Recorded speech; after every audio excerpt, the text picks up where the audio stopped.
हर हर महादेव। भगवान शिव के प्रिय भक्तों, शिव पुराण कथा महात्म्य में आपका स्वागत है। आज की वीडियो में आप शिव पुराण की श्री वायवीय संहिता उत्तरार्ध के 37, 38, 39, 40 और 41वें अध्याय का श्रवण करेंगे। तो आइए भगवान शिव का ध्यान करते हुए शुरू करते हैं। 37वां अध्याय, योग निरूपण। मुनि उपमन्यु बोले, हे केशव, अब मैं आपको योग विधि के बारे में बताता हूं, जिसके द्वारा सभी विषयों से निवृत्ति हो और अंतःकरण की सब वृत्तियां शिवजी में स्थित हो जाएं। वह परम योग है। योग 5 प्रकार का होता है: मंत्र योग, स्पर्श योग, भाव योग, अभाव योग और महायोग। मंत्रों का उनके अर्थ सहित ज्ञान होना महायोग कहलाता है। मंत्रों को प्राणायाम द्वारा सिद्ध करना स्पर्श योग कहलाता है। जब जिह्वा मंत्रों को स्पर्श न करते हुए भी उनका जाप करती है तो वह भाव योग कहलाता है। प्रलय के समय से संबद्ध पूरे संसार का विचार अभाव योग कहलाता है। जब साधना करने वाले की सभी मानसिक वृत्तियां भगवान शिव से जुड़ जाएं और वह नित्य शिव चिंतन में मग्न रहे, ऐसी दशा महायोग कहलाती है। सांसारिक बंधनों से मुक्ति की कामना करने वाले मनुष्य ही इस चिंतन और वैराग्य को अपने जीवन में अपनाकर महायोग को प्राप्त करते हैं। हमारे शरीर में रहने वाली प्राणवायु को रोकना प्राणायाम कहलाता है। प्राणायाम रेचक, पूरक और कुंभक 3 प्रकार का होता है। साधक को इनका अभ्यास करना चाहिए, क्योंकि इसी से शरीर की शुद्धि होती है। प्राणायाम सगर्भ और अगर्भ 2 प्रकार का होता है। जप और ध्यान वाला प्राणायाम सगर्भ कहलाता है, परंतु जिसमें जप और ध्यान नहीं करते वह अगर्भ प्राणायाम कहलाता है। योगीजन सगर्भ प्राणायाम करते हैं।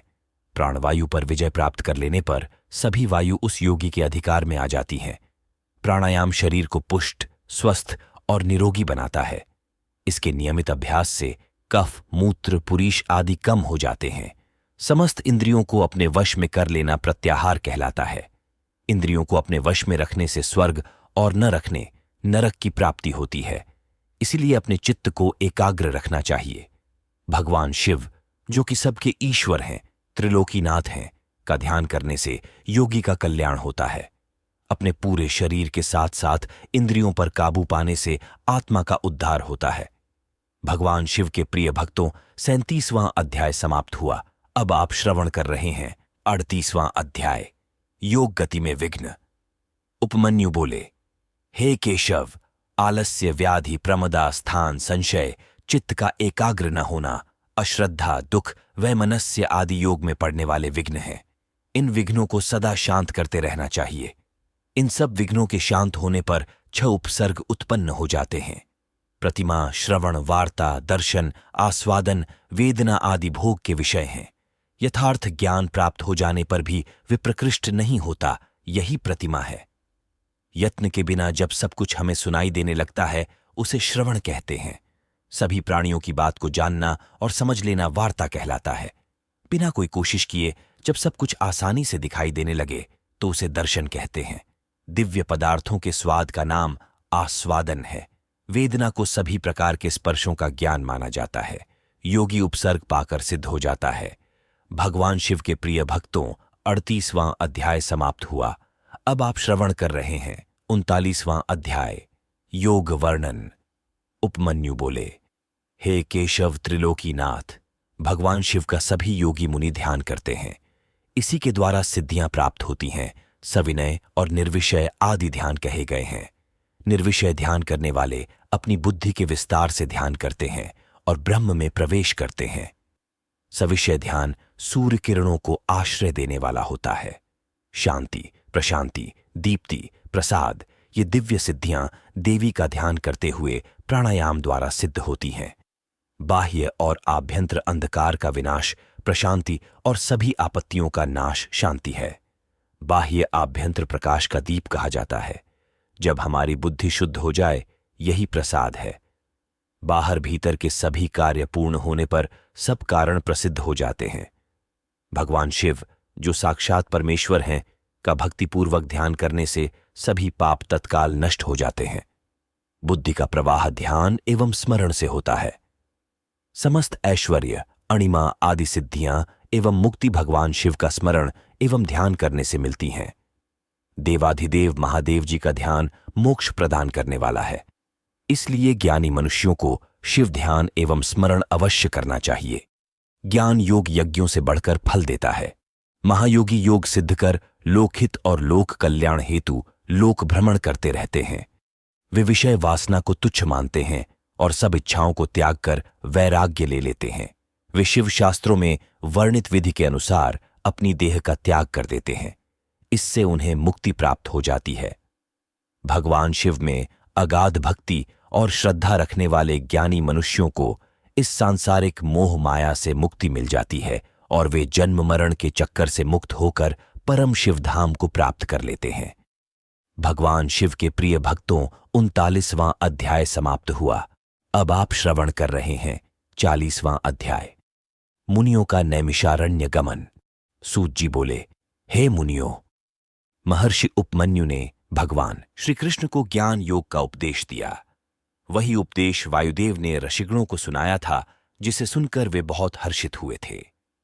प्रातःकाल होने पर नैमिष तीर्थ में निवास करने वाले मुनिजन यज्ञांत स्नान के लिए परम पवित्र नदी को ढूंढ रहने लगे। उस समय ब्रह्मा जी की आज्ञा से परम पवित्र सरस्वती नदी वहां बहने लगी।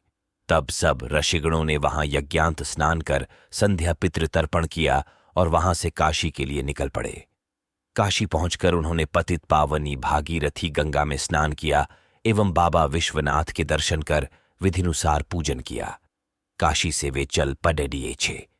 रास्ते में उन्हें एक अद्भुत दिव्य प्रकाश चारों ओर फैला दिखाई दिया, जिसमें पाशुपत व्रत की सिद्धियां प्राप्त भस्मधारी मुनिजन विलीन हो रहे थे।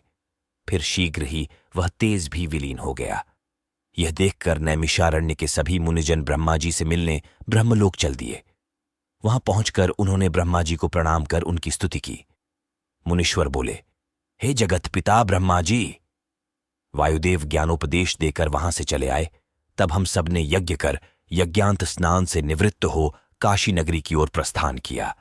वहां गंगा में स्नान कर बाबा विश्वनाथ के दर्शन किए। वहां हमें एक अद्भुत तेज के दर्शन हुए। उस तेज में अनेक तपस्वी विलीन हो रहे थे। कुछ समय पश्चात वह तेज स्वयं विलीन हो गया। उसे देखकर मैं बहुत आश्चर्य हुआ। भगवन वह क्या था?